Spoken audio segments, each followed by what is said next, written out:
of course, we had the one that just absolutely will keep a party going. Will get people on the dance floor today. It will get people on the dance floor in 2025. Got somebody, she is a beauty, very special, really and truly. Take good care of me like it's a duty. I want her by my side night and day.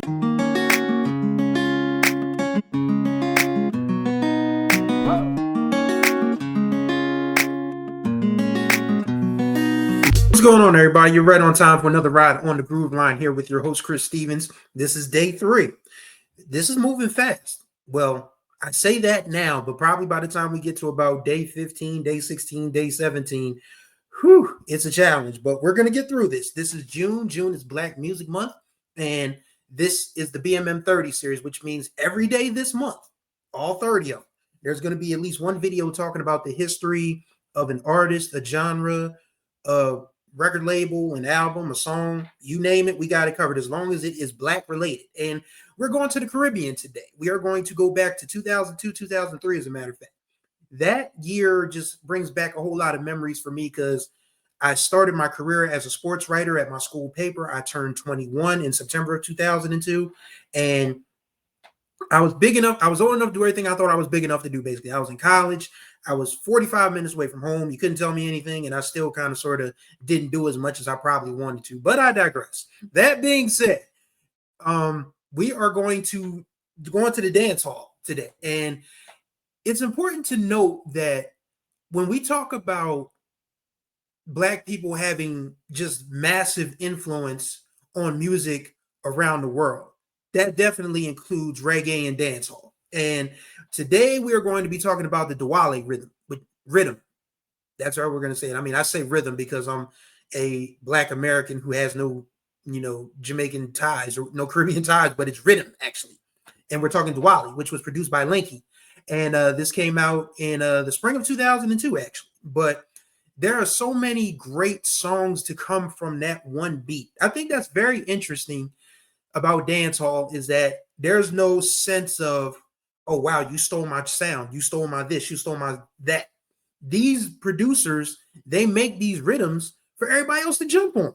Like it's literally like, hey, you want at it? Have at it. Knock yourself out. Talk about whatever you're going to talk about on it. And it's just like, okay. And it makes for some great music because and it probably made it easier on dancehall DJs, probably regular old R&B house and Black music DJs too, because you can play the same beat, but as long as there's a different sort of song to go with it, like there's a different message. It's so interesting because we were dancing to some heavy stuff in that Diwali rhythm. Overcome by Wayne Marshall, that's one of my favorites because times work hard and we are today. If you don't work, then you won't get paid. Yeah, it's like, wow. I mean, I wasn't thinking about that when I was 21 years old, just dancing around, listening to this on the radio or whatever. And then, of course, there's, what else is there? There's Sufferer by Bounty Killer. Oh, my gosh. That hook is irresistible. You just can't escape it. They're talking about, sorry, I'm sad to say, you won't stop me not today. I'm going to, work hard to get my pay. And it's like, whew. And Bounty Killer's talking about all the ways that his people are suffering and how, Parliament and all these other forces aren't doing them any favors. And it's like, wow, we were really listening to some heavy stuff. What else? Respect Your Wife by Cecily. Like, she literally is saying, you can get this, but if your wife comes calling, she's got problems and you've got problems too. So Dirty Mackin is not completely exclusive to men in that space. I mean, if a woman can say, respect your wife, even though you trying to get with me, it's like, yeesh. It's like there's no games being played on that one. But the 3 biggest songs that come from Diwali, they all happened around the same time because not the same time. The first 2 happened because I never forget. Got back from winter break. There's a winter break story that probably goes on my personal YouTube channel, which is really funny. But by the time I got back from winter break and all the hell that I, had went through back at home, I had started hearing, Get Busy by Sean Paul started bubbling on the radio at that point in time. And I mean, we had already been famous earlier in the year, early in 2002, for "Give Me the Light" and hopping on the "Make It Clap" remix with Busta Rhymes and Spliff Star. So, I mean, Sean Paul was just really starting to become one of those names. Like, he would eventually be on a song with Beyonce later on in 2003. But "Get Busy" was just one of those songs that was just absolutely irresistible, especially the video where the old man is like, "Stop banging on the damn furnace." I probably need to watch that video in the next couple of days or whatever. I'll find it on YouTube. But that old man was like, "I warned you about the banging on the furnace. Now get out. Party over. Everybody out." That was when Lil X was popping as video director. Because there was a point in time when you couldn't tell a Hype Williams video from a Lil X video because Lil X was a Hype Williams understudy. And that's not a knock on Lil X, because Lil X did some really good videos, but him and Hype both had that thin screen cinematography, with the two black bars one on the top and one on the bottom. Like, Lil X and Hype Williams were going blow for blow in the video department back in those days. Also, Dave Myers. Their video, back when videos actually used to be a thing, people. Back when music videos actually used to be a thing, yes. So, yeah. What other? So yeah, we had "Get Busy," and then of course we had the one that just absolutely will keep a party going. Will get people on the dance floor today. It got people on the dance floor in 2023. It will get people on the dance floor in 2025. Got somebody, she is a beauty, very special, really and truly. Take good care of me like it's a duty. I want her by my side night and day. No Letting Go by Wayne Wonder. I mean, it was so interesting to hear that song. Like, yo, this is when I started to learn what rhythms actually were. I was like, yo, this is Sean Paul. But then when I heard, Wayne Wonder's version of it, I was like, yeah, this one's better. And I like Get Busy. Don't get me wrong, I like Get Busy. But if you had to make me say which one was better, Wayne Wonder's No Letting Go is absolutely better. Like, it gets people on the floor dancing and singing today. Like, I can tell you right now, any party that has people my age range, in their late 30s and early 40s, who were in high school or in college when No Letting Go was out, guarantee you hear that whoa, whoa, whoa, everybody's like, let's go. It's so much fun. It's so much fun. Then, of course, in the summer of 2003, we get a newcomer to the Diwali department, and that, of course, is Lumidee and Never Leave You. And I don't mean to knock Lumidee, because obviously that song is her legend song. There was the remix with Fab and Busta Rhymes on. Busta Rhymes had a really good habit of leaning into his Jamaican roots, and I don't think he gets enough credit for that. Yeah, we know Busta Rhymes is one of the best rappers to ever do it, but that man reps that flag proudly. Absolutely. Like, he jumped on the "Give Me the Light" remix with Sean Paul, and then he invited Sean Paul on the "Make It Clap" remix, and then of course he hops on "Never Leave You." He loves his home country. Make no mistake about it. You can just talk to Busta Rhymes and just tell that he's a Jamaican. It's pretty easy to tell.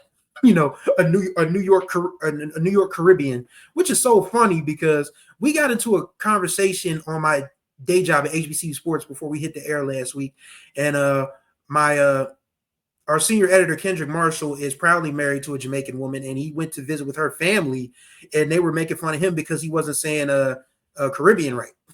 I think it's actually Caribbean, or it is Caribbean, but they were making fun of him because he couldn't say Caribbean right. He told us that story. It was pretty damn funny. But yeah, you can tell a New York Jamaican from a mile away. Absolutely. Anyway, mostly anybody with Caribbean heritage or Caribbean heritage, whichever one it is, when they come to the States, they can't hide it, and we don't want them to hide it. That's what makes part of Black culture so great. And if you haven't had a chance to listen to the Diwali compilation, I'll put a link in the Spotify description below. But that rhythm just brought me back to a time. I listened to it earlier today when I was preparing for this show, and it just brought me back to a time when life was just a lot simpler. I was 21 years old. I was in college. I was, by and large, doing everything to make my family proud. I, started to kind of sort of come out of the shell a little bit, even though I ended up going right back in eventually. But I made my small circle of friends at Delaware State, and, in the newspaper office. And it was just like, life was just so much easier then. Nothing stays the same forever. Nothing stays perfect forever. But if, I could go back to 2002, 2003, when the only thing I had to worry about was meeting deadline for the school paper and getting my assignments done for classes, and then trying to get across the highway so I don't get hit by any cars to get to Chick-fil-A in Dover Mall. Life would be easier if it were up to me, but nothing stays the same forever. But at least you have the memories, and that's what Diwali did for me. It just reminded me of a simpler time. I mean, as far as the actual nuts and bolts of it go, I mean, it's pretty easy. You got your hand claps. You got the drums underneath. The boom boom ba-doom, boom boom, and then you put those claps on it. It just gives it a whole nother meaning. So it's a wonderful rhythm to get into if you're not really versed in dance hall. The other one, I may do an episode about this other rhythm. That was the first one that I had ever really truly discovered. And this one came out my senior year of high school. This was back in 98, 99. Yes, I've been around the block a time or two, but yes.